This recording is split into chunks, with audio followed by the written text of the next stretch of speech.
Hello, everybody, and welcome back to another Headspace podcast. It's Excited HSR because everybody's excited on YouTube, so I'm trying it out. Who's this? Who's this guy over here? Confused and lost Chris Chrome. Listen. Because other people on YouTube are confused and lost. That's okay. Sometimes we try things out. This is a podcast where we sit here and we talk about album track by track. By the way, if you want to skip my intro shit, feel free to check in the description. Yeah, I linked to when the timestamp of when we actually start.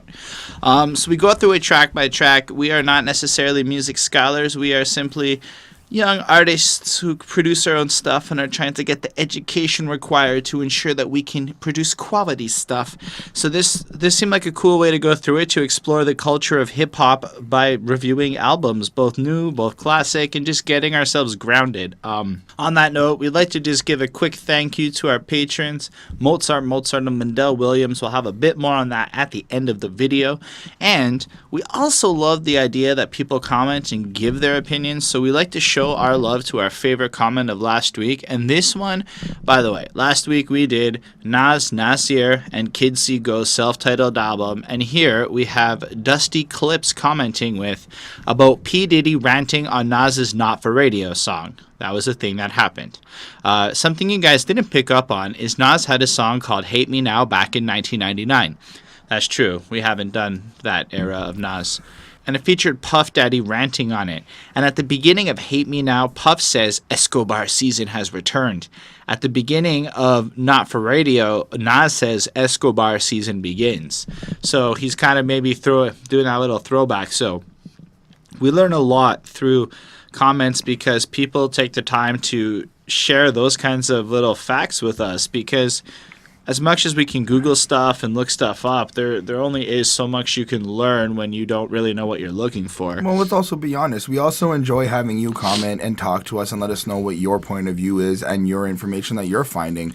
Absolutely. And all I'm trying to say is you guys help us grow a lot quicker than like Google can teach us, is all I'm trying to say. So it's to express appreciation for that. Chris, what album? For this week's Headspace album, we went with Jedi Mind Tricks, The Bridge, and The Abyss. That is what it is. So here's the part where we contextualize how know who they are. Well acquainted we are with the artist. Chris does not know who they are. Is that just simple that? I know. Okay, not true. I'm lying.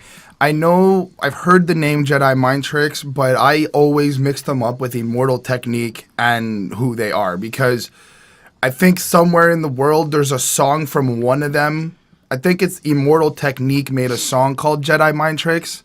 I'm like 90% probably wrong. If I am, please let me know in the comments. But that is how I just know of them. Other than that, I don't know anything else. So I know that Jedi Mind Tricks is a duo that consists of Vinny Paz, the rapper, who we've talked about on several reviews because he's been featured on some shit we've talked about, and the producer side, Stoop, the Enemy of Mankind. I get in trouble for pronouncing names wrong. I am so sorry if I did that bad. And somewhere in the middle, apparently Just Allah was involved, but he was not on this project. Jedi Mind Tricks is one of those groups that's, for me at least, been on a long list of I should probably check them out, but whenever I did, it was just never something I was into at the time. And I think that prior to maybe the last bit of like reviewing albums and like learning a lot more, I don't know that I would have ever appreciated what he does before, like if I had checked him out in the past. So I feel like it's advanced, but what I can tell you is that when I was in CEGEP, which is Quebec College, we whenever we would talk about hip-hop, Jedi Mind Tricks was always right there with Immortal Technique and a few other names as like the realest, the best, the greatest. You have to check them out, etc., etc. And along the way, I've stumbled upon a couple of tracks that were either Vinny Paz's solo stuff or whatever, and I find he's just like an impeccably great rapper for everything I've ever heard him on. So I never got around to really listening more, but I know that as far as underground powerhouses go, Jedi Mind Tricks is one of those names that at least back in the day, like if you didn't know who they were, like the real hip hop heads wouldn't like respect you as a real hip hop head, and that's how I could like describe my understanding of them. So bear with us on this one, super duper hip hop heads. We will do our best to work with this. I love the album cover. If we want to pivot to that, I assume it's playing up on like, you know, those gods from like Hinduism or whatever with the multiple arms, and it just has all this nature, and so it's kind of like his take on maybe God or a vision of what a god could be. And I say this having listened to the album and where my brain's going with it. You got the typical third eye present there. It's very spiritual, very religious. I would maybe not, well, religious definitely. But actually, I like spiritual better. I feel like this is kind of alluding to some of like maybe visually representing what he believes in. I mean, I Googled quickly to see if I could find info on this cover, but I'm not educated enough to know what the various symbols are supposed to represent off the jump. So if one of you does want to put one of those like comments breaking it down one time, I will pin that to the top so everyone can benefit from that. Y'all will be freaking awesome. But I love it because it's really kind of like one of those covers you could just like stare at for a minute while you're listening to their project and almost find more meaning in the cover as you listen to them. And it's kind of just nice. It's like well thought out and stuff. Like it doesn't have his name on it. It's just like this picture and explicit lyrical contents in the bottom right corner, which kind of is just this jarring off-putting thing, which I'm fucking loving on these covers, that little explicit lyrical content thing. Anyway, how do you feel about the cover? I like the color. I like the cover. I like the colors on it. I like how it's like kind of sunset.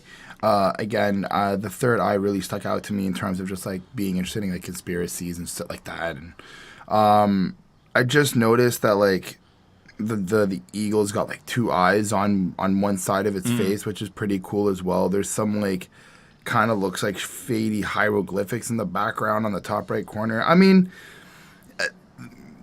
it's a cover you're not gonna forget. That's definitely it.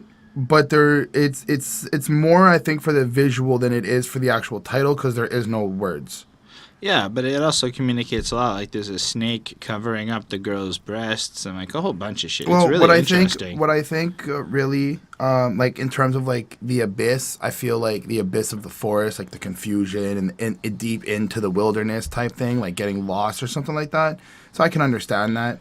But I still think it's more. Yeah, like, I mean, the title to me was a little ambiguous, like the bridge and the abyss. So yeah, I guess the bridge to darkness or whatever. But it's kind of like puts them as two specific and separate things. Right. So I think it's interesting that the bridge is a separate thing than the abyss. So he's like maybe communicating on how you have to first like identify it. So it gets your brain kind of like going a little bit, but it also lets you know that you're gonna have to think for this project, and I'm throwing it out there. This is a thinking project, so I don't know. I don't have anything more. Maybe with 19 tracks, we should just get into it with Al Bidaya. So sorry if I said that wrong.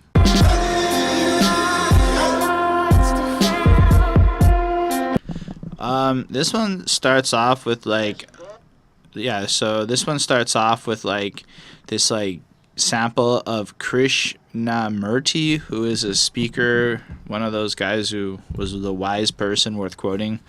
And they're saying, does God exist or not? Yes or no? If yes, how best to realize him in this life? Man throughout history, from the ancient Greeks, etc., had the idea of God, right? I'm not at all sure whether in the whatever they mention God at all, or is it a later invention? So what is God? He's not attacking God, he's not denying God, but we're investigating whether there is such a thing as God. And then it goes into this strange electronic composition from Yes Alexander, who is a strange electronic composer. I say strange because it's like the best word to describe the image this person's going for. Fair. Like you go there and you can't really tell if it's a guy or a girl. Like literally the first Google top term when you type in Yes Alexander is it a boy or a girl? And it's like she's super weird and ambiguous, but like I really like the level of composition and skill. Like it creates an eerie and cool sound to like follow what was just said.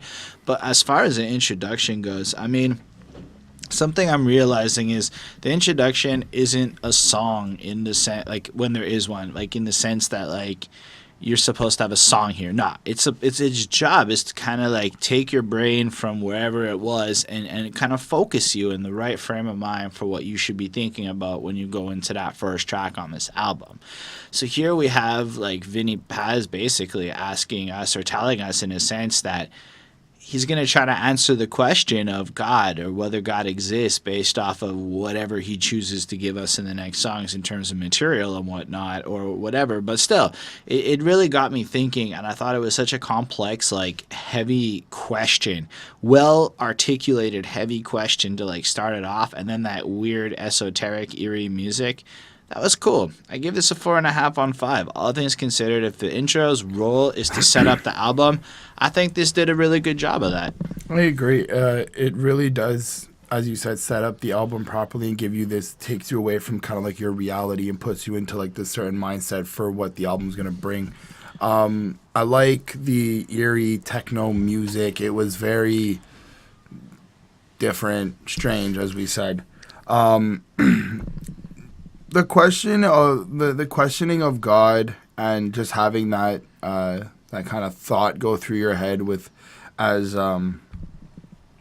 the speaker was saying in terms of the speech, it's a very interesting, I guess, way to start an album and making it like going after this like higher power, trying to figure out what it is. Right. Kind of how I felt from that. I left it with a 4 on 5. I thought it was pretty cool. All right. So, first real track, San La Muerte.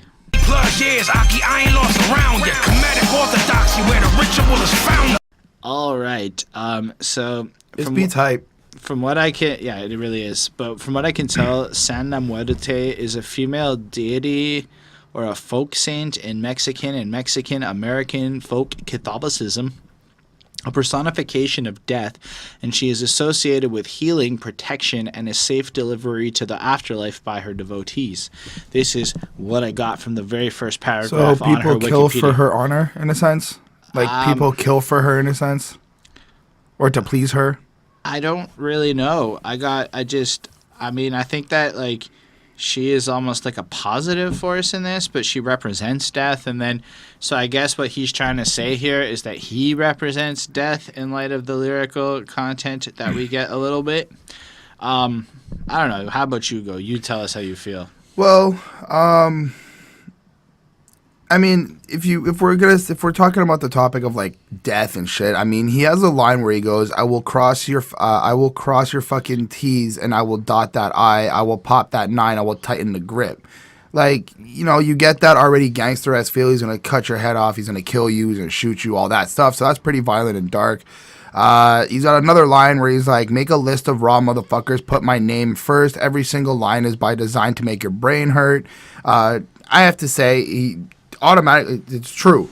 His flow and his technique on how he spits these bars is just insane. Like, not like super insane, but it's tight. It's super tight, and he crafts them with this like heavy, rough tone that he's got to his voice, and it kind of just it's very smooth connecting in a way.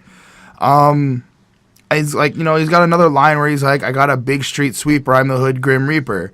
That's the chorus, or line from the chorus. I like that line because it was kind of like catchy the way he said it. But I get this very dark, gloomy aggressiveness from this song, and I like it. I like it a lot. I gave it a 4.5. Yeah. So, I mean, first of all, the beat is really cool because it's like a well-made production sound, but it feels like a throwback to a harsher era of hip-hop. Yep. But, like, it still kind of is hype in the modern sense of hype. So, like, you can really vibe to it. That's how I felt, at least, about it. I really liked the energy and the pace of it. There's that like super fast shingly melody, like it's almost like a shingly like kind of sound. It's really cool. Maybe it's just not something I hear a lot of, but it had me pumped. And then he comes in and he's fucking harsh. So he's lyrical and he's violently lyrical. Like, I don't know, like, I've stopped caring about speculating for how true or not true things are, but the way he writes makes me believe that at least once upon a time Mr. Vinny Paz has seen some shit and done some shit in his life that allows him to write from a perspective of understanding, let's say. And it's powerful shit, like it's node suboptimal, so watch it when the Ruger spit. Record the homicide so I can watch how many views it get.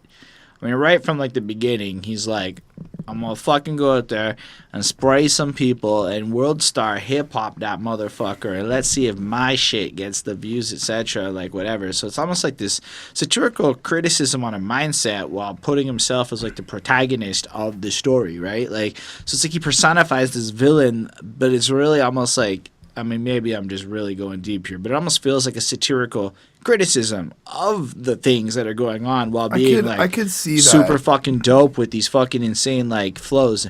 What I really respect is this guy has a very powerful handle of the technique, and the way he just raps words, it comes off sounding so easy, so graceful in that rough, off-putting way he does it, while spitting these vicious lyrics like "fuck the world, fuck them all, I'm tired of this music shit." The guma, whatever the fuck he said there, which I'm inferring is coke or something based off of another song, Right. is gonna move regardless of who producing it. And right there, you're just like, he's like, there's a system in place, you know, like there's some wisdom in what he's fucking saying here. Like, just the idea that, yo, you think you're the shit, you're the hot whatever, you're the this or the that, but at the end of the day, you disappear and the next guy's gonna come in and take over. I understand how this works or whatever. Like, But it also seems like he's also kind of in dropping knowledge at the same time. Like, he's also informing people, like, you gotta keep pushing, you gotta keep, you gotta stay on top of your game. Nah, it's pretty fucking sick. He just, like, look, the dummy broke looking at the bottom of the pipe. I'm coming with the heater like the bottom of the ninth. That's just cool, right? Because, well, like, it's a 9. I took it like it's a 9 he's probably coming with or whatever, or something like that. Or, like, it's the end. It's the very finish line, and he's got the gun or whatever. And then that's Allah, and that's my life. Want to see me? It's nothing. Just know that either way, with me, it's going to be a concussion. Like, he's so fucking serious about this. He's putting, like, on God that he's going to do whatever he's got to do. But if you want to fuck with him, it's going down in a concussion situation, no matter how it happens. Whether it's you or him, almost. Like, he's fucking, like, serious. I don't know, man. He hit that flow proper. It hit that beat in a really good way. The chorus was okay. He's not... Okay. I feel like Vinny Paz, or just this, it's more of that like raw hip hop sound, right? Like that lyrical shit that people pretend is completely dead and doesn't get produced anymore.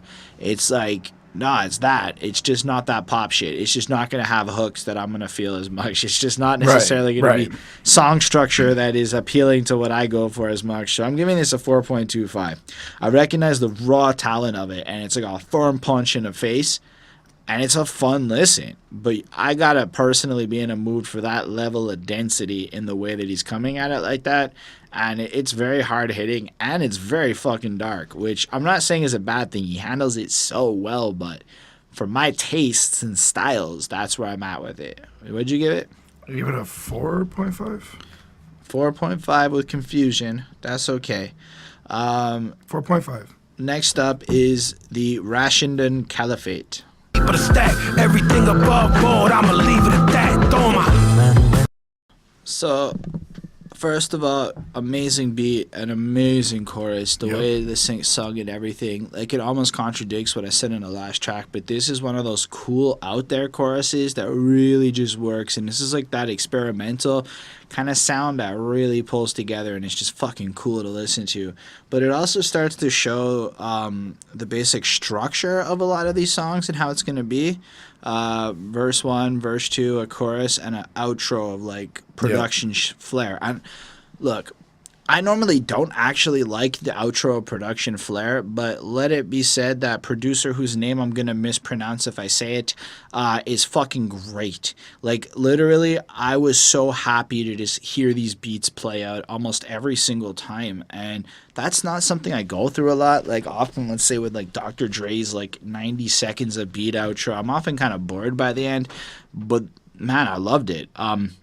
Then I was like, what's a Rashindun Caliphate? Caliphate? I'm so sorry if I said that wrong.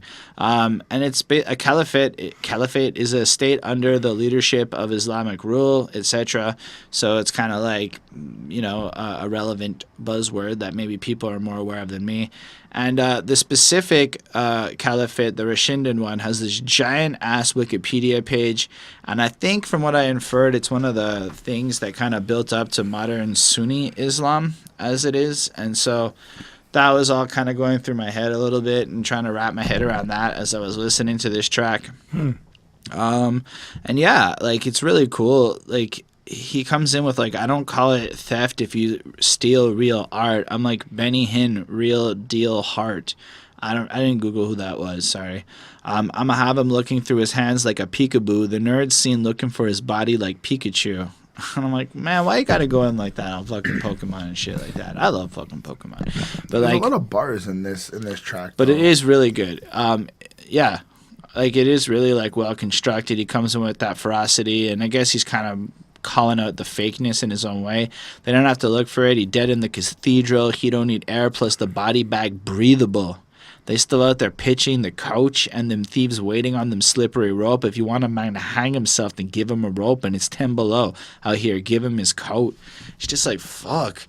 Like You really get this like extreme negative environment scene already. yeah, it's like you really get the feeling that the thoughts that go through Vinny Paz's mind are really fucking insane. Like it's almost like a horror movie's worth of ideas and fantasies that get played out, and he kind of puts it down on this paper. And I suppose when you listen to the bluntness, the rawness of the way, and I love Blunt. I feel like bluntly eloquent. Like he just states it like, yeah, if you want a man to kill himself, hand him the fucking rope, and yo, if it's a little bit cold, just give him a coat for his comfort and shit. You know, die with some peace and stuff. He's just like that little sarcastic flair off it, like where he's just running his mouth in a way that is so eloquent, and he hits the beat so proper with that chorus. Or like, some thought living was the center of his worship, but he ain't have a god at the center of his worship. It's like the venom of the serpent talking to a person who a veteran insurgent.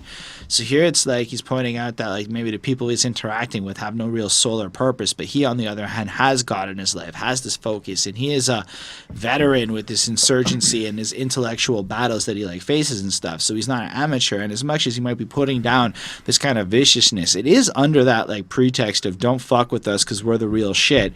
And a lot of it's almost like this validation that what he says is a lot realer than the shit that you're gonna be saying.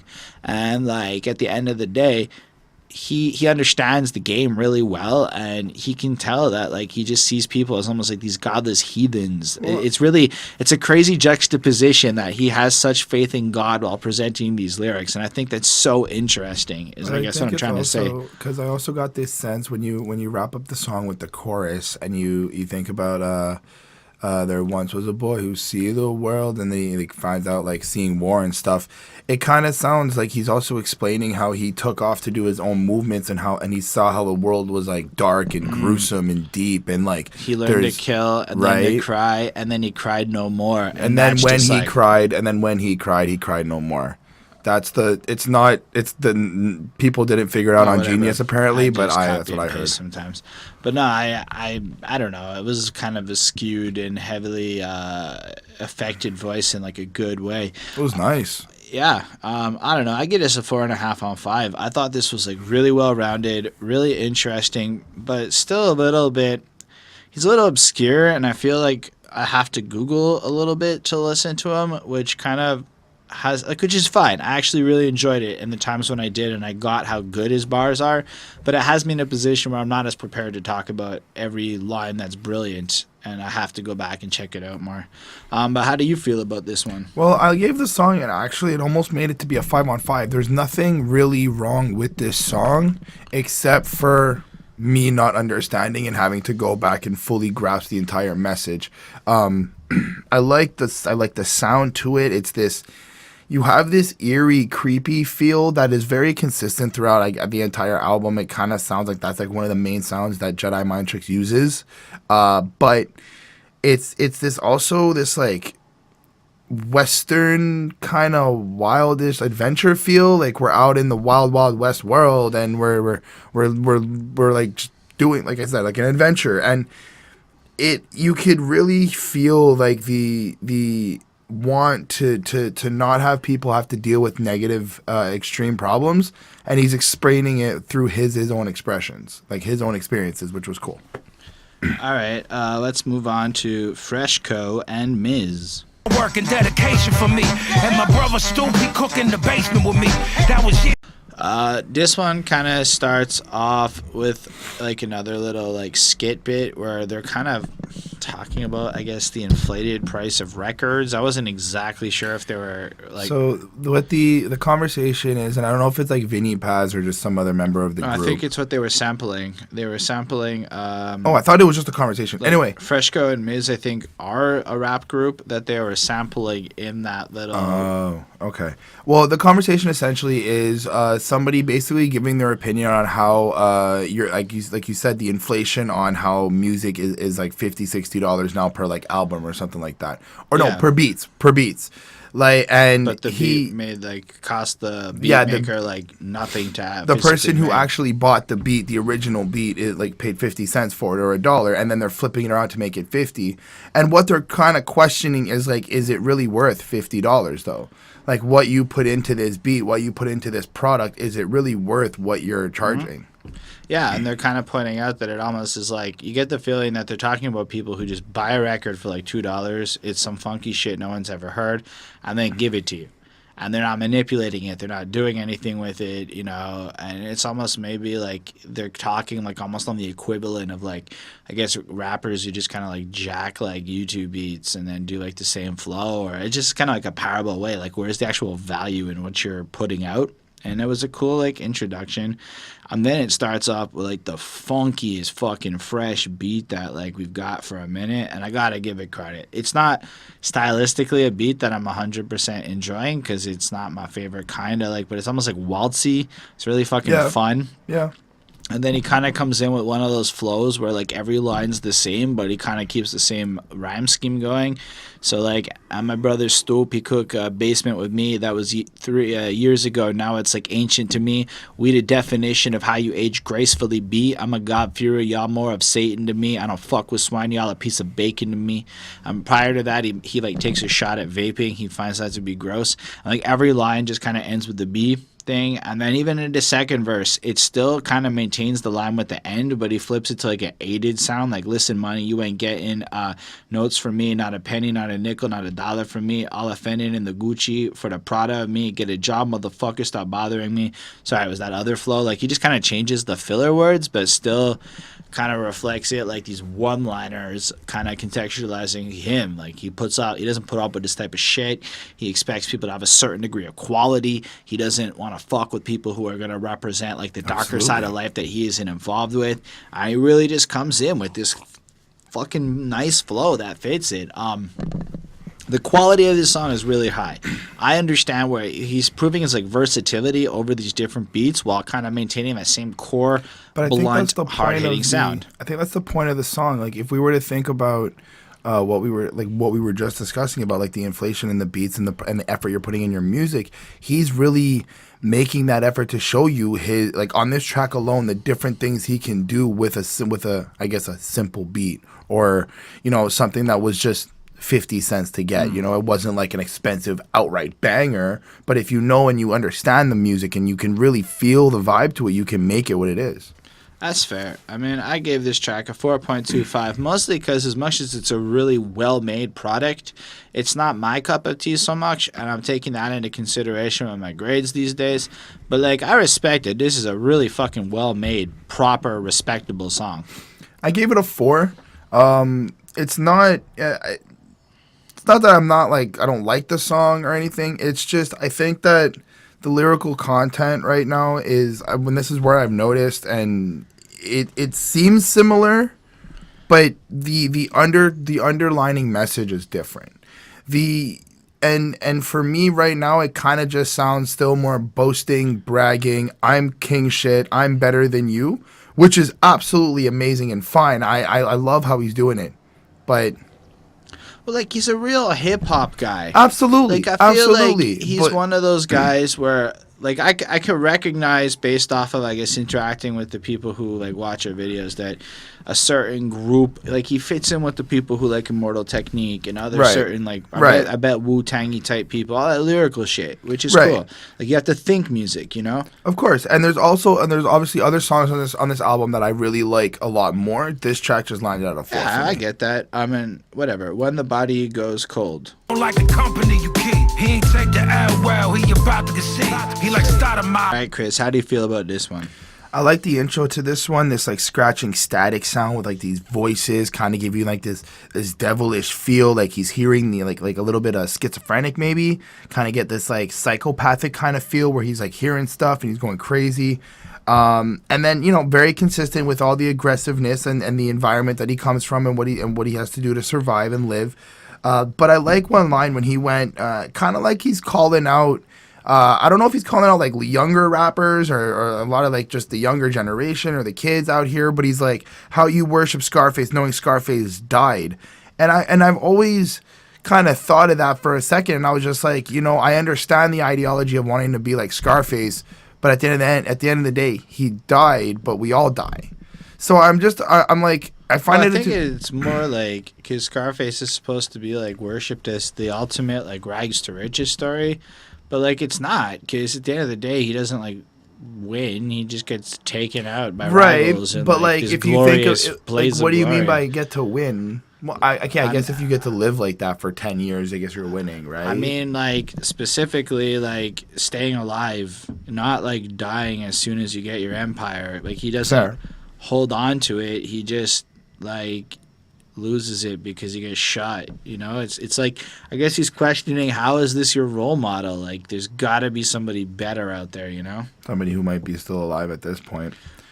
I also like another line where he was like, listen, my shooters push weight like a barbell never stepped on, and it's cheaper than a yard sell. He's got people who's ready to kill for him. He still kind of feels like he has to be protected with everything he kind of feels and deals with. He needs his security.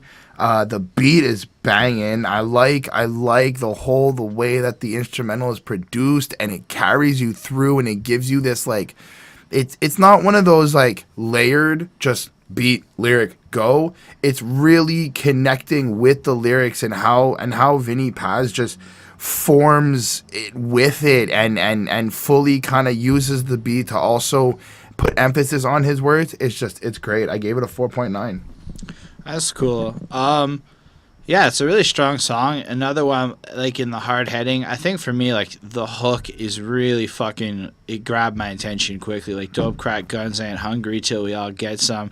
Ain't nothing funny when the chopper gets drawn. So we rise up, yeah, we rise up, whatever.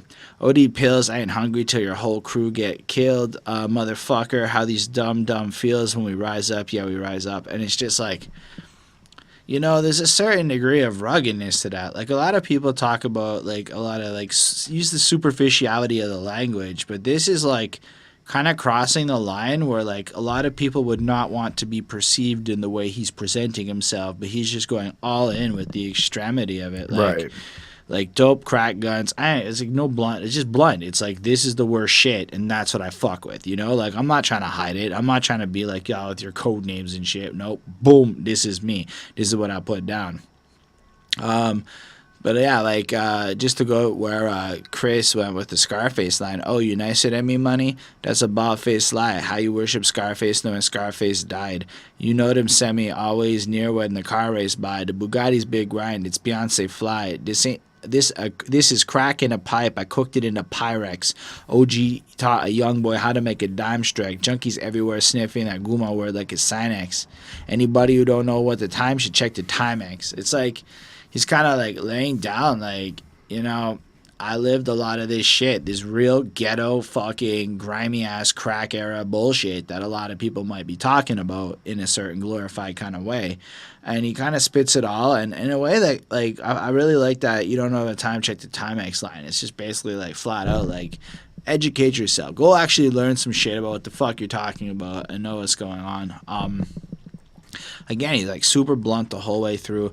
I like it when he's like, I don't like you, doggy. I don't like the company you keep. He ain't take the L. Well, he about to concede. He like Stottle my earpaw.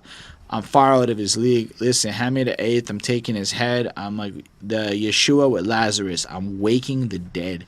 That was just fucking nice. I thought that was a really fucking strong way to like hit it up. And like he just gives you this vivid imagery drawing from a lot of different sources. Like I'm so fascinated by how into God he really seems to be while having this juxtaposition of almost religious themes mixed into like devilish lyrics. It's fucking cool.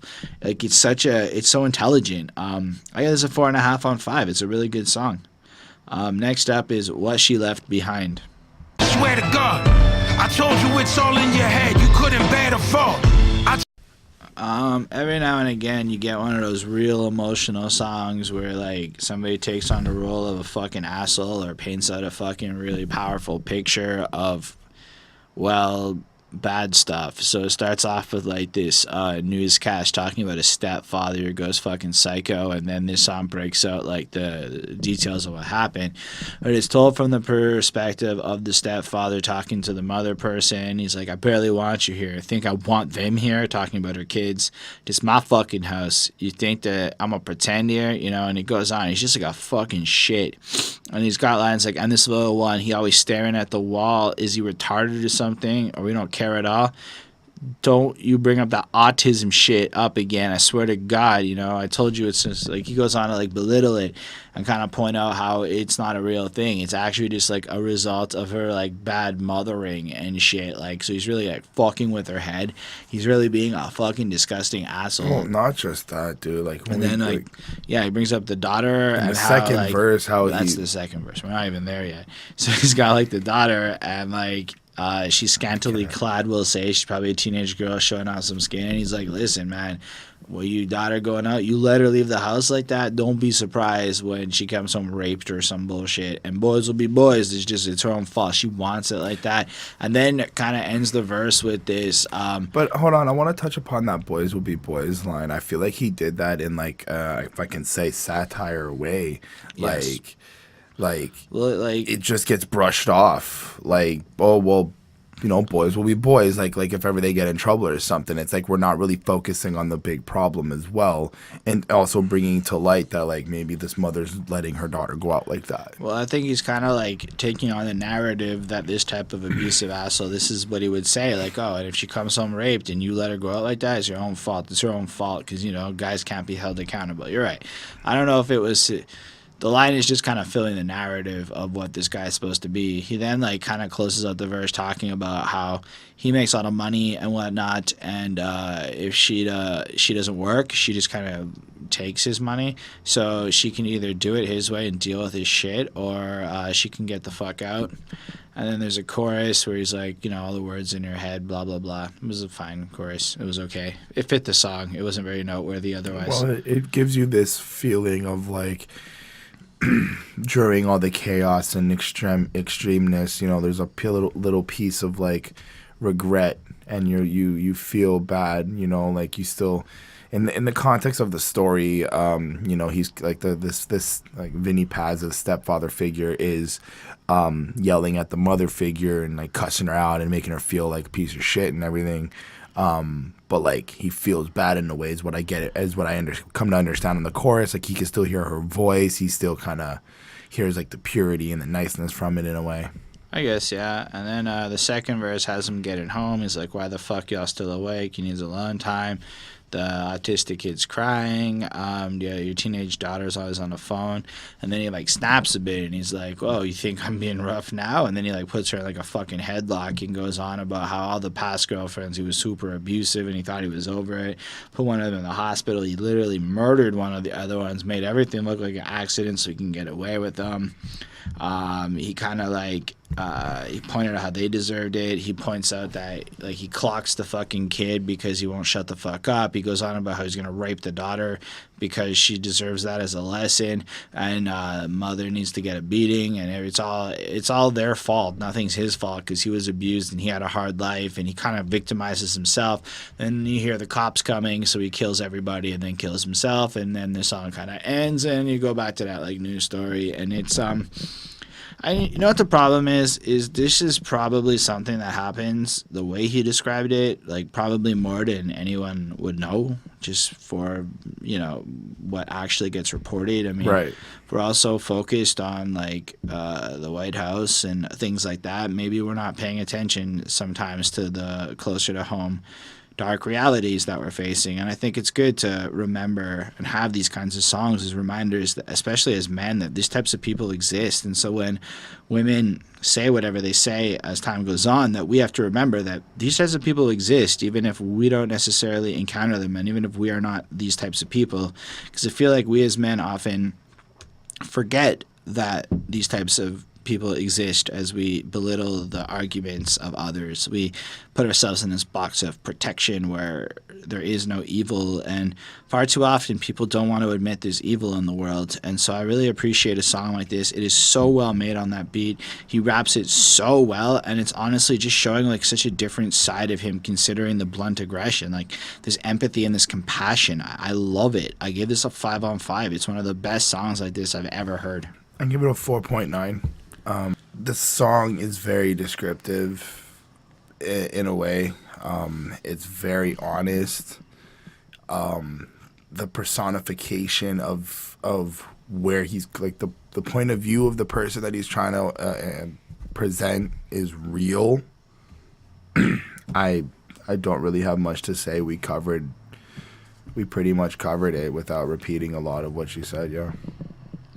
All right, let's talk about Death Toll Rising. Yeah. Practice the rising. I have absolutely no idea what language that chorus is in. Spanish. Is it? I would assume so. I wasn't sure if it was Spanish or something similar to it, but could have been. It sounded really nice. I felt like again, you have the long outro, the 2-verse structure. Pretty dope lyrics. I mean, the song's called Death Toll Rising, and it starts off with you talking gunplay. Well, let's play with them guns. See, a lot don't like ugly, and you stay in the slums. Pazienza, which is apparently him, but like one of his alter egos, and I think his whole name's taken from a boxer from back in the day. I might be wrong about that, but that's what happened when I googled Pazienza. Take flights while you're begging with bombs. The call to the black virgin isn't safe in the sun, etc. And he goes in, kind of like the motherfucker crack a smile, like he's laughing at something. Take his batty man hard, like I'm snatching it from him. He ain't smart enough to understand an assassin is coming. And again, it's just the same kind of like intensity. He's coming in with a bunch of bars essentially describing how he is essentially responsible for making this death toll rise. The beat is fucking fluid and interesting, and I love the fact that the production often draws from sounds that it sounds like other cultures, other places that are not just your typical North American, this is what it is, and then he just kind of bounces off of that with his like rough flow. I have a lot more to add to this one. I thought it was a cool track. It's I guess what I would say the standard song on this album would sound like, and I give it a 4.25. There seems to be this he likes to I'm getting this like sense that he likes to make these points in very joking ways or taking different actions. It sounds like he's just kind of repeating what he's already said, being thuggish, being gangster, being all like violent and stuff. But I feel like he's trying to make a point about a lot of the violent music we're having nowadays, a lot of just the conversation about gunplay. I've got one, you've got one, what's happening in the big gun debate right now. And he's kind of just giving his experience of being very clear with it, like, look, y'all want to have that conversation, but I know what I can do with my own kind of sense. No, it's a good point. Almost like as much as y'all talk about guns, it's like he can tell that like you're not really willing to shoot when the time comes, just based on the way you talk about it, coming from the perspective of someone who may have lived that life. And I'm assuming he's lived that life because he's basically bluntly putting his shit the way he is. But yeah, well, good point. Right. Overall, I mean, the song's okay. There wasn't really much to it for me to really grasp. Like I said, it did feel the same consistent aggressiveness, the same type of spacey type flow that he's got. So I gave it a 4 on 5. Okay, and then we get our next interlude with Shed the Skin to Receive the World.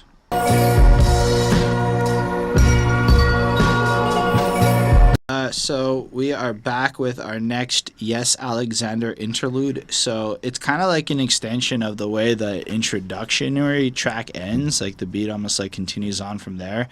And it like just kind of serves the role of giving you almost this little break from all the lyrical density to let your mind maybe be a little pensive for like a minute or two. Sort of like a palate cleanser before it continues on with the rest of them. At this point, I was like, it just kind of felt weird the first time I heard it. Like later on in the album, as there's more than one interlude, like I felt like I appreciated it more, but I gave it a 4. It didn't do a lot for me. It was just kind of cool. It was just there. On the Genius page, it says something like, "Do you remember where we met?" Yes. Now, I don't know if I don't remember hearing that at all. It was kind of like her voice is like, do you remember? And then it kind of like spaced out fucking saying it for like 30 seconds or whatever. But yeah, it definitely. Like echo effect. It was like her. That was, or him, or it sounded like a girl voice. I liked it. I didn't know that it was. I didn't maybe catch on that it was a connection from the beginning of the album. But if it is a connection, that's pretty cool. If they're like, "Do you remember how we met? How did we start this album? How did we, where were we when we started?" Because I guess it's a little reminder to like remember that all of this is questioning if God can exist. And not just that, but I find interludes seem to also set up another preset of the album, the remaining. Right. So now we can get into a different time where the album is changing now. Like, Little do you bit. remember where we met? This And, is like, where we were. This and is if what you we went cons- through. And Yeah, and if you consider, like, on top of that, just for everything we've commented on, the reason his blunt lyricism seems to be to, like, question how can almost God exist in light of these experiences that I'm putting forth on this. And I guess that's a cool thing. I didn't really pick up on it first, but anyway, yeah, I give it a 4. What'd you give it? I give it a 4. So next up is Certified Dope.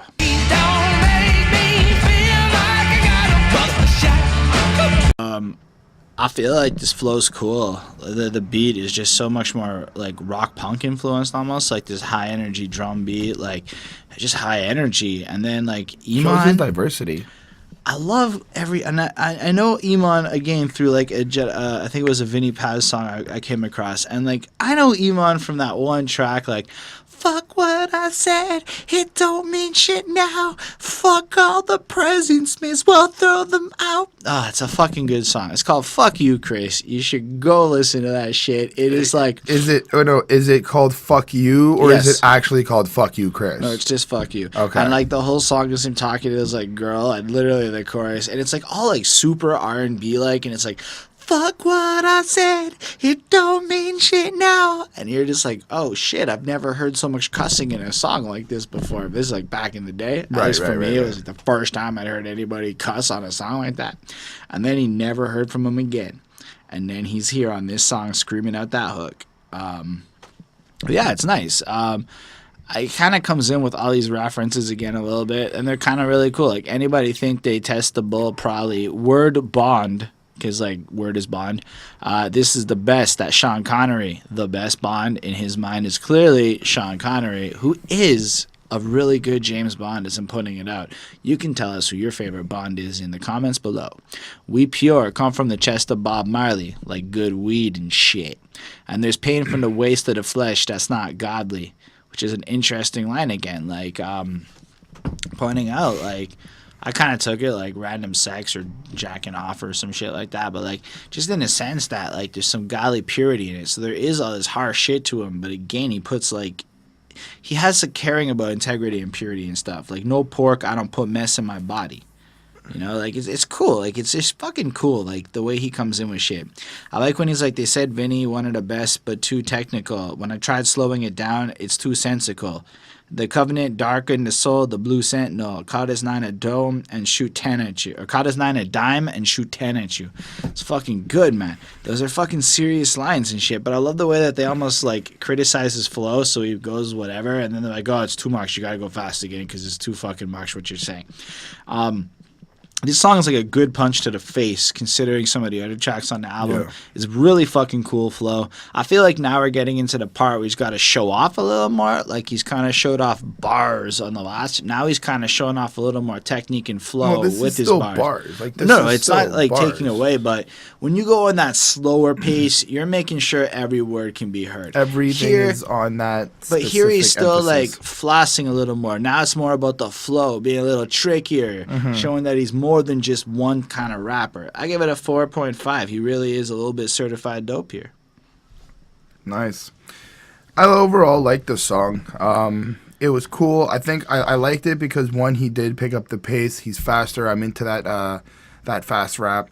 The beat on this is okay. It wasn't anything too like extravagant, but you know, it suits the flow and the feel to the song.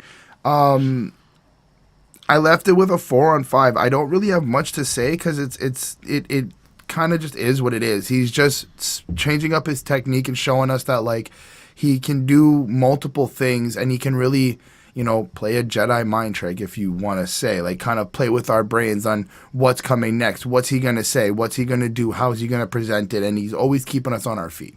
Right, like lines like it's octopus slums, so beware a few tentacles. I wrote that down because I learned that octopuses are really fucking smart the other day. Yes. I'm like, they're like as smart as little kids. Like an octopus will break out of its fucking cage, walk, because it can live in both like the water and on the air, and it'll walk around your room and like knock everything over and then act like, wasn't me. I'm like, there are reported incidents of octopi. That's not octopi. Octopi is not the plural because you can't apply. Anyway, that you don't care about that shit. Octopuses are fucking like really smart, and you should go look up some quirky octopus facts. It'll blow your fucking mind. Anyway, that's neither here nor there. I wanted to talk about that because it's relevant. Hell's Henchman is the next song. Oh, you, Vinny throwing a vow, and these pistols go blow like we do in the trap. Like, octopuses are so fucking serious that they'll get bored if you don't give them toy. Anyway, back to Hell's Henchman. Chris, how did you feel about this song? It's a 4.5. I'm starting off with the grade because unfortunately I don't really have much else to say about it. It's fucking heavy. It's fucking banging. The aggressiveness is there. The context is there. But this one, I feel like I could say, like, this is just, I'm coming at you. I'm coming for you. I'm coming for blood. I don't know if this song is directed to anybody, but it's a lot of your gun playing, gun slinging, coming out, you know, in hostile environment, consistent with what we've been getting, but it's just a crazy fucking song. Yes. That's all I have to say. I like the hook is fucking hard hitting. Like, he ain't gonna act right. He ain't got a 1-2 murder gunplay. All these killers hunt you. No honor amongst thieves round here. Sniff OC's dope D's round here. We cook coke and sell drums round here. We push dope and tote guns round here. So like, he just kind of comes in like, we got the hard hitting criminals. Like, they are the destructive forces of, I think it was Philly is where they were from. But yo, it isn't like, the thing is it comes off with that kind of harsh hitting shit, but then he really flosses his intelligence through the kinds of bars. Like, and I can see how if you don't know what the fuck he's talking about, it's just confusing. But like, listen, I saw some name scribbled on the document: disembodied Nephilim Aboriginal occupant. Nephilims are like the angel babies. Sorry. And the book of Genesis chapter 6, angels come down and fuck women and make giant babies. And that's a Nephilim. They're like super giant people. Yeah, it's real shit. Angels come down. The sons engage in intercourse with regular women. And make these just human women, like regular human women, and then they make super babies. Yeah, so it's theorized that Goliath of David and Goliath is one of these Nephilim. Okay. It's a real term. What are they, fucking octopuses? Basically. They're the octopuses of angel-human hybrids. Clearly. Anyway, so it's really like, if you didn't know what that is, the Aboriginal occupant, it's a fucking cool like follow-up then. And then the witchcraft watches an indivisible monument, Nebuchadnezzar, the prophetic vision of Solomon. And I'm like, this guy's going deep in Old Testament lore here. So if you're not really into the Bible and you've never read that and you have no idea, I can see how it's a little confusing. But he follows it up with like a real thin line between the Western and the sword. Pistol gang Pazzi, have you questioning the Lord? You backwards motherfuckers wrestling with fraud, recording in the bedroom the best you can afford. And I'm like, damn, he's coming in like fucking harsh, and he's just showing that, again, he's got this quality, this integrity, this purity to the spirit of what he fucking does. And, you know, at the end of the day, he's not afraid to call you out on just being another guy like that, you know? I really dig the griminess. Once they see the guns, they're going to be talking like they pootie tang. Bullets coming back at motherfuckers like a boomerang. Like, it's just good rhyming, good structure, line for line, consistently delivered on point, great energy on the beat. I give it a 4.25. It's another one of those, this is the standard of this album. Like, it's good quality lyrical density. And if that's what you love out of hip-hop, if that's your go-to, this shit is fire. It's a little bit lacking in the dope. For me, it's a little bit lacking in songiness, but it's not really meant to be that kind of thing. So I can't really hate it. I just, like what I like in general. Well, anyway, let's move on to God's Forsaken.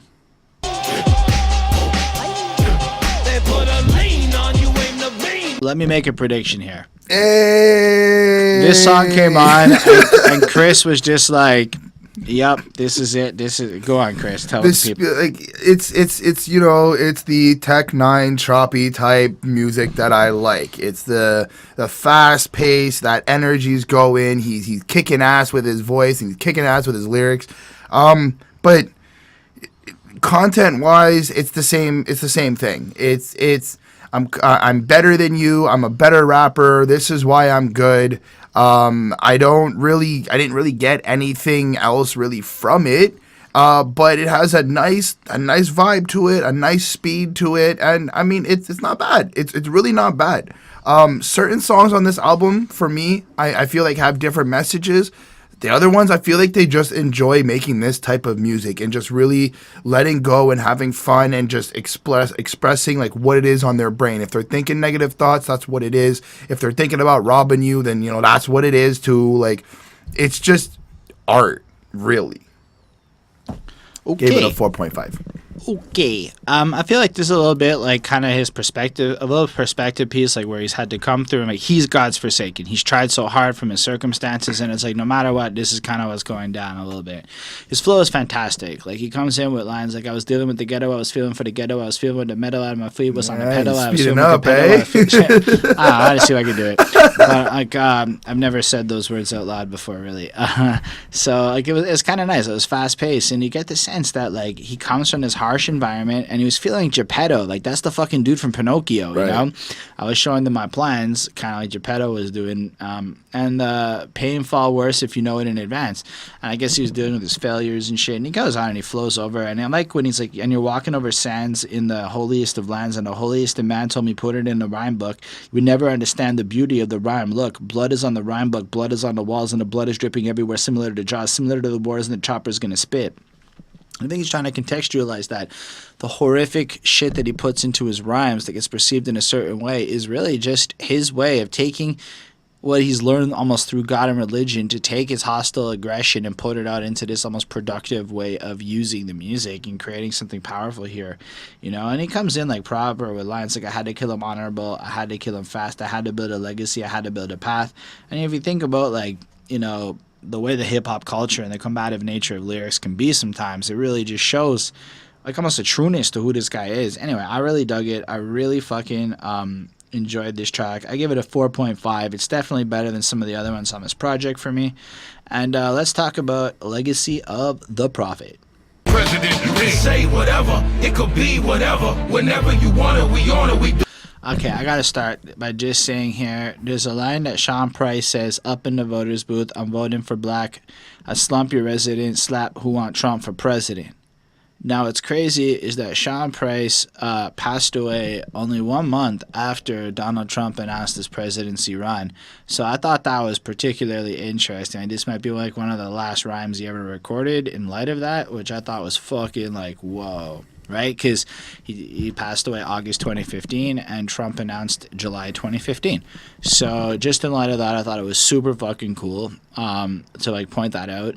He also has... He passed away August 2015, and Trump announced his presidency in July, the month right before. So okay, I was like, that seems weird that he rapping about Trump. And then I went and looked that up, and that's what I found out. But yeah, I like how he starts off with, yo, let's play gas for hire. Slowing when I was young, I said, stray cats on fire, sick puppy, I shoot Doberman pinchers. Now think I'm crazy and notice the whispers and know that you novice promoting your garbage is it. Same kind of stuff.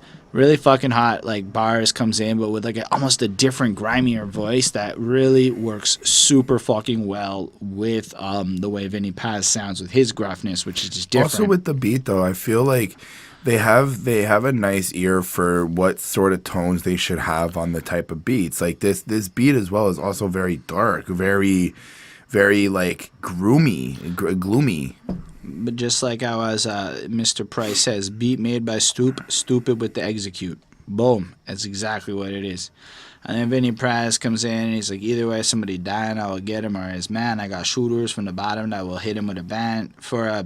I will chase the disbeliever, hit him in the hand, survivalist, and telling you I'm living off of land. Afghani indica, paranoid as a dollar sign. Young boys will shoot this motherfucker like it's Columbine. And when you start to like listen to that, like I love the idea that a lot of this is the paranoia that goes on in his mind that he's just trying to like put out and express, and he's really like taking you through the feelings and the emotions that he's going through. As much as like it comes off like very similar and very much the same, and I could see how like if you're not in the mood for it and you have to listen to this for a review or something, it might get a little bit overwhelming. But if you look at it like from like a sociological, exploring the mind of someone else's perspective, it's just interesting because there are nuances to every song where he might use a lot of the same moves per se because that's what he does, but it always seems to come off a little bit different in every one for me, which is why I'm really like I wasn't really having a problem with it, and I gave this one another 4.5.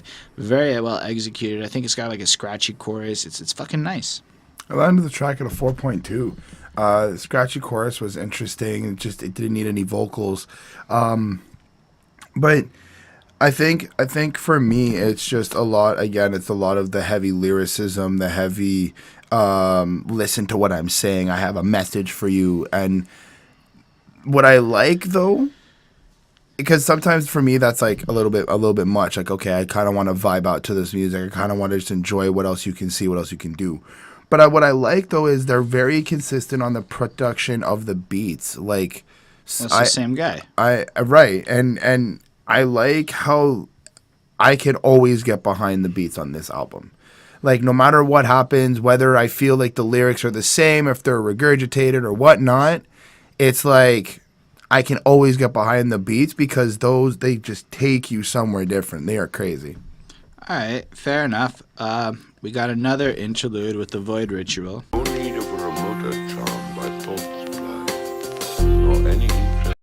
So we have Yes Alexander back again with another continuation of that sound that we've gotten. It's a bit different than the other ones, don't get me wrong, but it still feels a bit like that introduction song like the last one. I like the energy on this one a little bit more. It seemed like a little more like melodic, almost a little more interesting. So I give it a 4.25. I was appreciative of this little break, and then that's all I got to say. I gave it a 4. It's a really nice, it's a nice break from what we've been getting.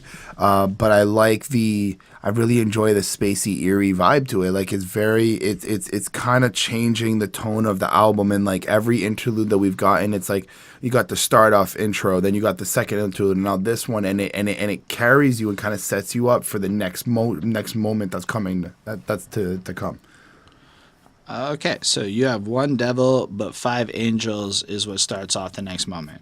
Impale a motherfucker, go to sleep when it's dawn. You ain't got no aura beat, ain't no. It's almost like the beats have slowed down a bit. We're back into more lyrical stuff. So that like little middle part was like the high energy beat section, and now we're into like a calmer flow. I don't know. Maybe I'm a little bit reading too much into what Chris has just said, but yeah. No, it's pretty much we've gotten more slower beats. And how do you feel about this one? I don't really know if I understand it. Okay. I don't think. I mean, I get that there's like struggles. There's pain. There seems to be decisions that need to be made, but I'm not quite like really sure.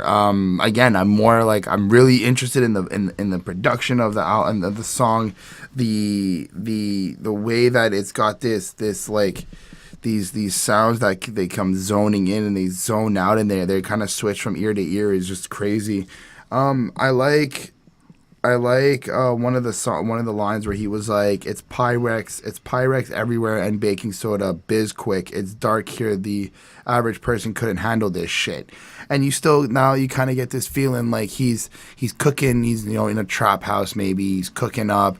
He's making whatever he's got to make. But he's kind of explaining like nobody really knows what's happening. Like you all think you're tough, but when you come see what I've been dealing with, you know, like shit's not the same. Like you might not want to be able to handle this. Well, I think he's like pointing out that like his life is so dark that your average person in life would be disgusted by the way that it is. Right. Other than that, I mean, that's really what I got, but I think I may have missed like the actual crux of this track. But I did land it at a 4. 4? Yeah. Okay. I feel like it's a pretty solid, again, really hard hitting. He slowed down the pace a bit. We're more into that, like he wants you to hear what he has to say a little bit more. I like lines like I expected nothing less. This dummy came with his man, but as stupid as he is, he should have came with a plan. So it's kind of like pointing out that the way he's dealing with people, yeah, sure, they believe there's strength in numbers, or you might show up with your squad or whatever, but if you don't have a plan, he's going to fuck you right up and deal with it. See, technologically, this is enslavement of a man, the heart of an abode, or the believers in shame. Whether you speak Yoruba, Santeria, and witchcraft, I ain't even know they made a rollie for your bitch ass. All it takes is a little bit of buzz for you to get, guys. Enjoy yourself stupid. The shit will be over quick, fast.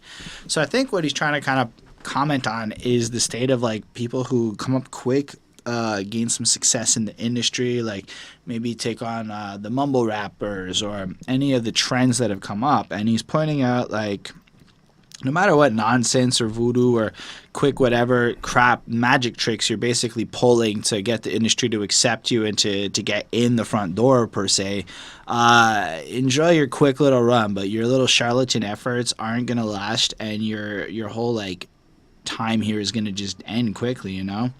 I like when he's like, take a body for another body, like we switch shifts, you don't want to be on the shit list, put the chopper out on fire, like him dismissed, ta ta ta ta.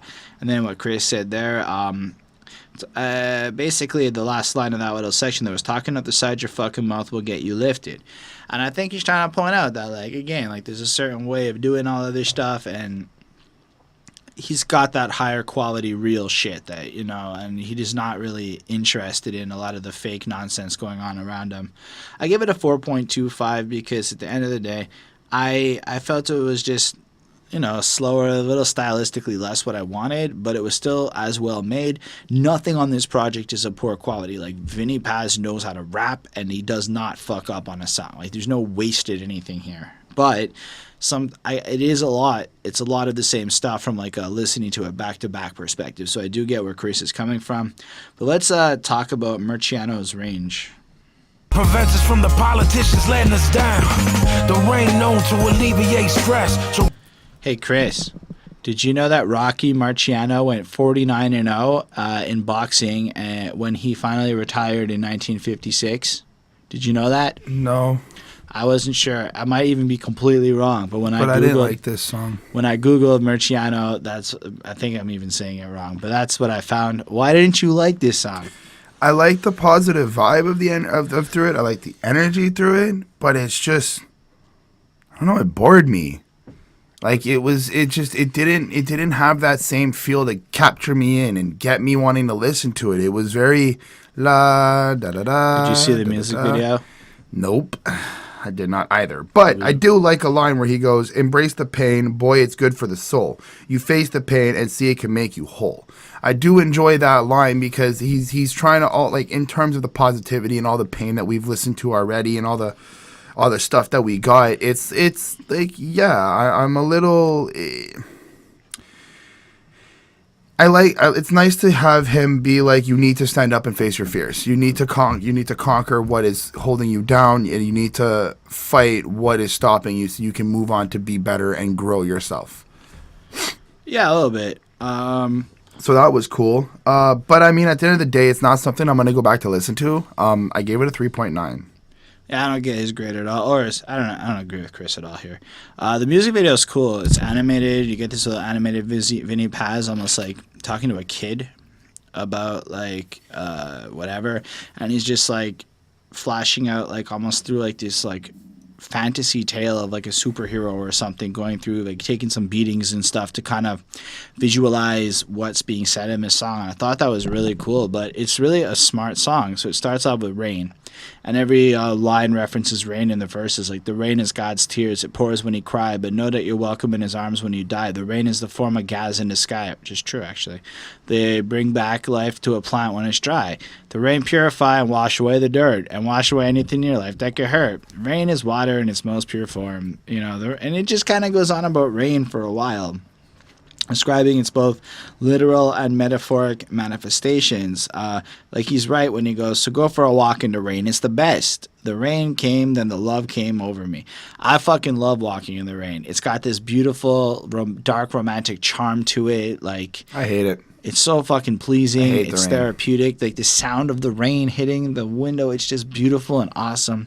I get where he's coming When from. I'm inside and not wet. I love it when I'm just pouring wet and walking somewhere. Anyway, it's great.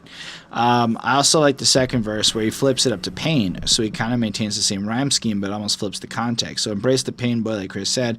But, like, pain isn't bad. It can make you feel free. It isn't life-threatening. It make me feel me. Kill two birds with one stone, even three, by recognizing pain is too painful to see. Pain is the opposite. Run it to hell, flee, and negative emotion is the key to well-being. So he's kind of giving you a lot of perspective on how through all the pain and the darkness in his life, it's allowed him to find almost the purity. It's almost like spiritually putting a sword through the forge and getting smashed up so it becomes stronger. I love this song. I love the message. I actually really love the music video and encourage you to check it out. I give this song a 5 on 5. It's fucking incredible to me. And then we got CZARFACE joining us for a torture chamber.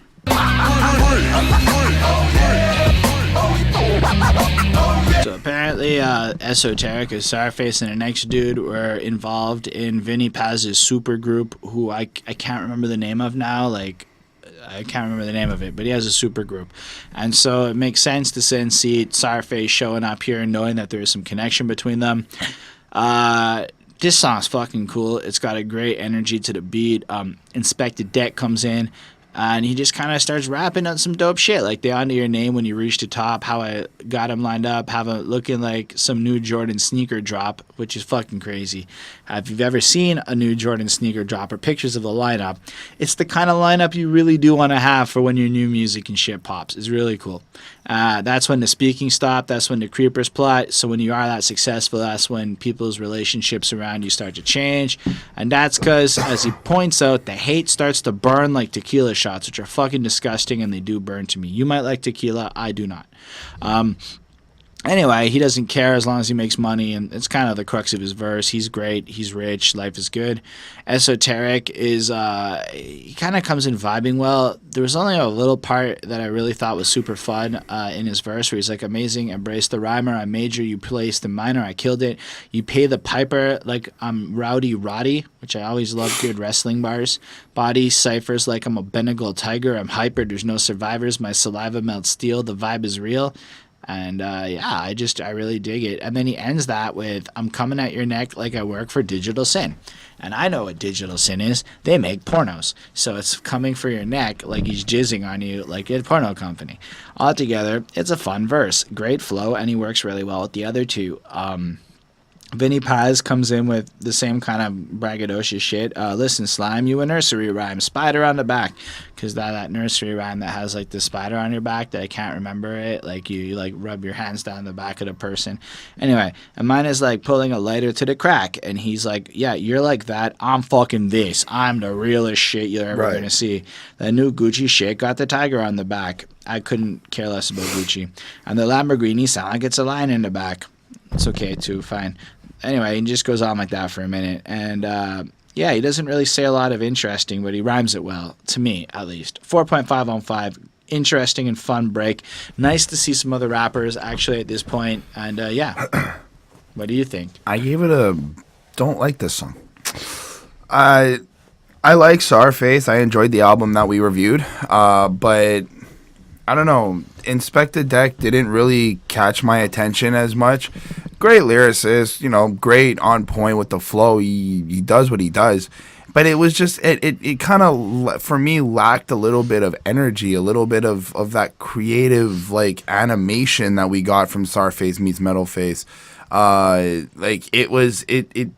It had it in the beginning, and it reminded me of MF Doom, which I love about MF Doom and all that. So I was like, okay, I kind of like the they incorporated that, but it just, I don't know, nothing felt torture chamberish to me. Nothing felt very extreme and gruesome. Esoteric.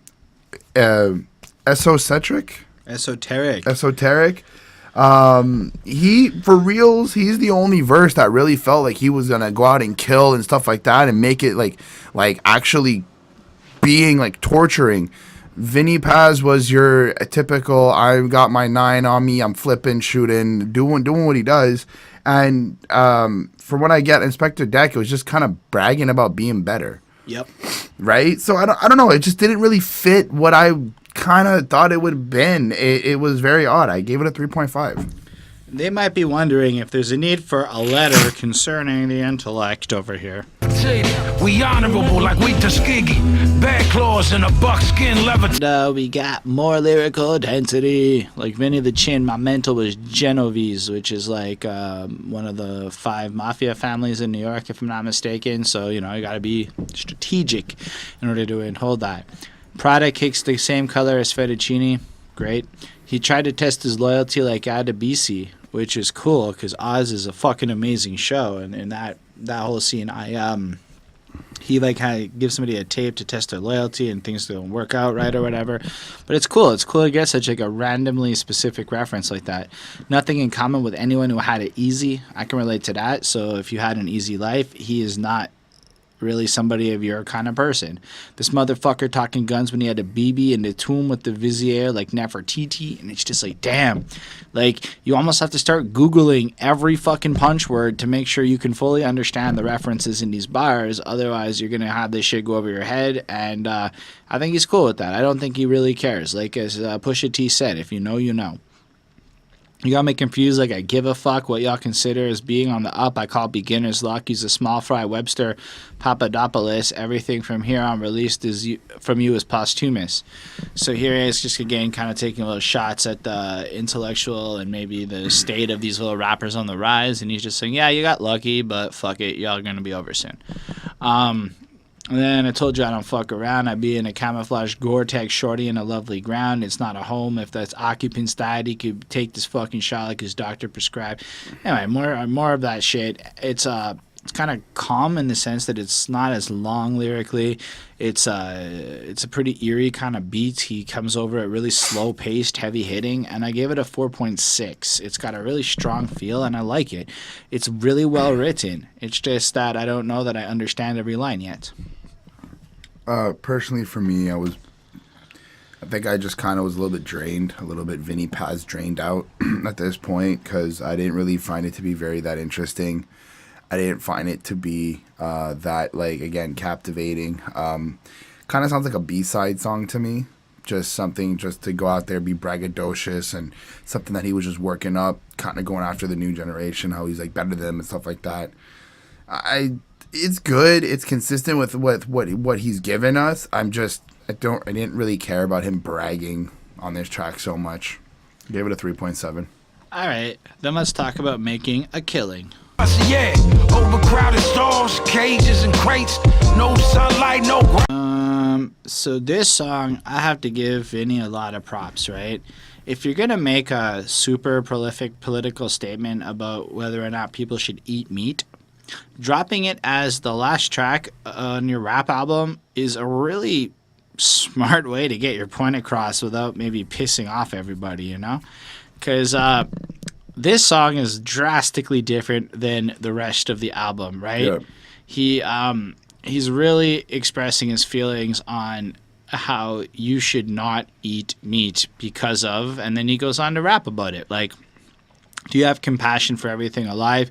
Or animals don't matter to you? They can be deprived. Animals are individuals and have feelings too. They feel loneliness and happiness like people do. 25 billion killed each year. Some stats. Average person kills 90. State of the fucking situation. So basically kind of criticizing us. They spray farms with herbicides and pesticides. Do you know how much poison is in insecticides? The same chemicals destroy topsoil, blah, blah, blah. So it's kind of like the environmental impact. So that first verse does sound a little bit like he's going in and he's just describing like the state of things. Like, are you even aware of this is what's going on so that you can consume your meat and blah, blah, blah, blah, blah. which is fine. It's not like he presented anything I've never heard before, but he did it in a really cool way with a Vinny Paz rap flow. They banned their heads from the psychological distress, hellish conditions, the fact that they're genetically modified to get bigger just so we can kill them and shit, and it's just whatever. They have animals in distress, so they fucking bang their heads and stuff. The hellish conditions, that's not what I would call respect. And then what I really like is when he's like, would you do that to your dog or your cat? Do you really see a difference in a frogget or a rat? And what's sacred to you here might not be sacred in Tibet. So who are you to say what should be eaten or a pet? And then he's kind of flips that into pointing out that it's kind of ridiculous for you to be like, oh, a dog and a cat is okay to have as a pet, but if a Tibetan person chooses to eat that shit, you have a fucking problem with it as you're going ahead and eating your pig or fucking meat or whatever. And he's really much pointing out, and I've agreed with that sentiment. Like, look, if you eat meat, you have no right to judge any other culture who eats any animal you think is fucking cute as dinner. Like, people have this strange problem when people kill cute animals, but if they're fucking ugly, it's a problem. But, like, look, end of the day, if a culture... What, a cow can't be cute? Well, that's it. Like, maybe in that part of the world, cats were in abundance and it became part of the culture to eat cats or whatever because it made sense to really judge that. Well, it made sense to eat fucking sheep or fucking cows over here. It's just how the culture evolved over time, and it's just ignorant to cast the judgment that we do when we allow the same kind of torture and support the industry over here. It's just fucked up to me. I like when he's like, the leather industry is tied to the meat industry. Inextricably, they're both responsible for misery. Like, really, he's got a point there. Yep. A non-meat diet can slow the aging process, avoid toxic food contaminants and enslavement, reduce global warming, and end world hunger. So think about that the next time you sit down for supper. And that's how he kind of ends the song. So he's pointing out how, like, at the end of the day, when you really run the science and the math on not consuming meat, you'll probably end up as a healthier person if you do it properly, and there are plenty of proper healthy diets that you can take to avoid eating meats.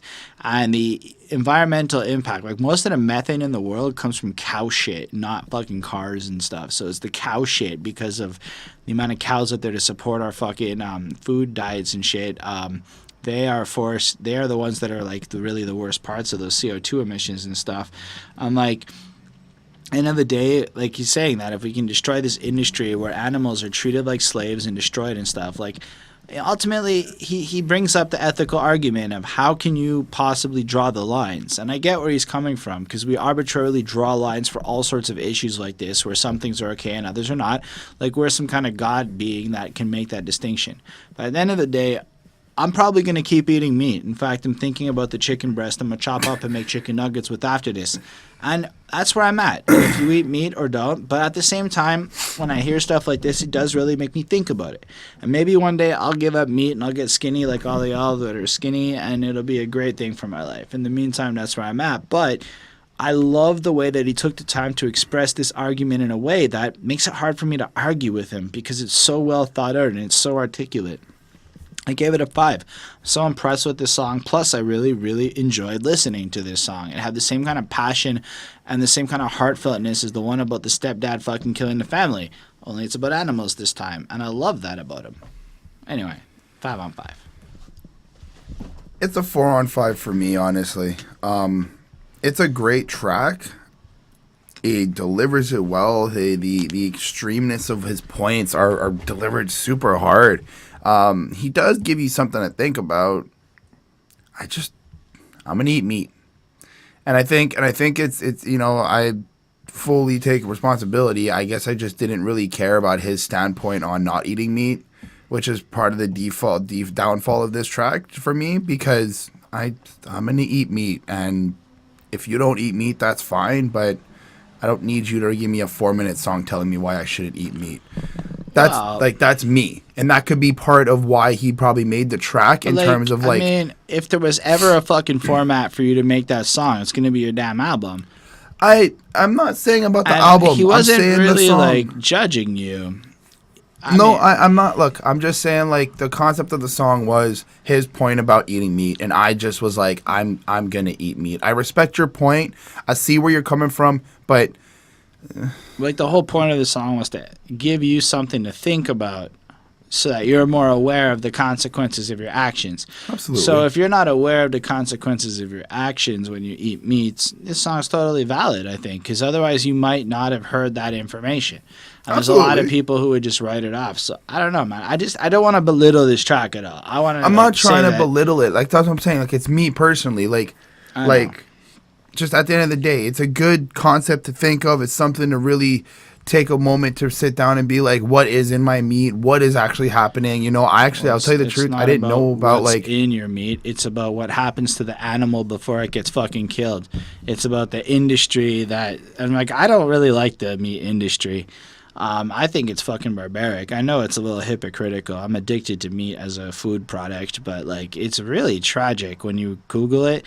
I'm not talking about the PETA fucking videos. I'm just talking about the general state of negligence and ignorance that goes into it. Like, a lot of the more you care about animals, the harder it is to not admit that it's a little bit fucked up to look at the meat industry and the mass production of this shit, you know, or the mass destruction of murdering countless animals. Like, to know that like 90 animals are gonna die because of my habit is like a fucking fucked up fact that I should be maybe considering. Maybe not, but I think that on the other hand, if I can make a better fact against it, then he's, you know, like, it's a good use of music. It's the kind of use of music I personally want to see more of. You know, like, it's not supposed to just be like a vibe to it. I think that there is a bigger purpose to music that many people undersell. You know? Fair enough. Anyway, that's that. Not to come at Chris like that, but what follows is Fallen is the last interlude, which is a weird interlude place.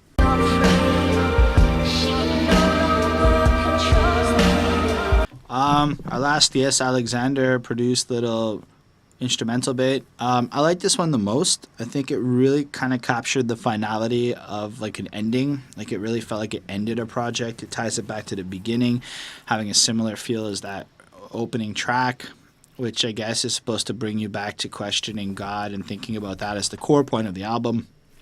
I don't have a lot more to say. 4.5. It's good.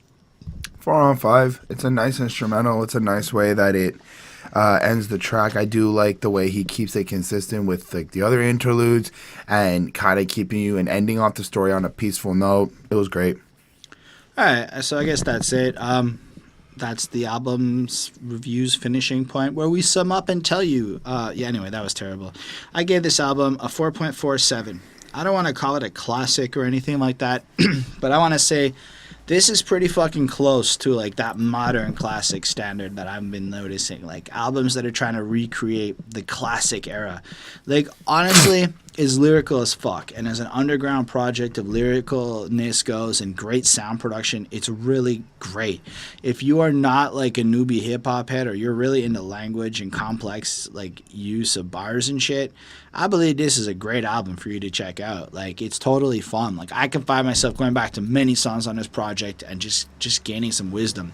On the other hand, this is not a project for a casual listen. Like, you're gonna have to sit down and like unpack it and really take some time to let it sink in.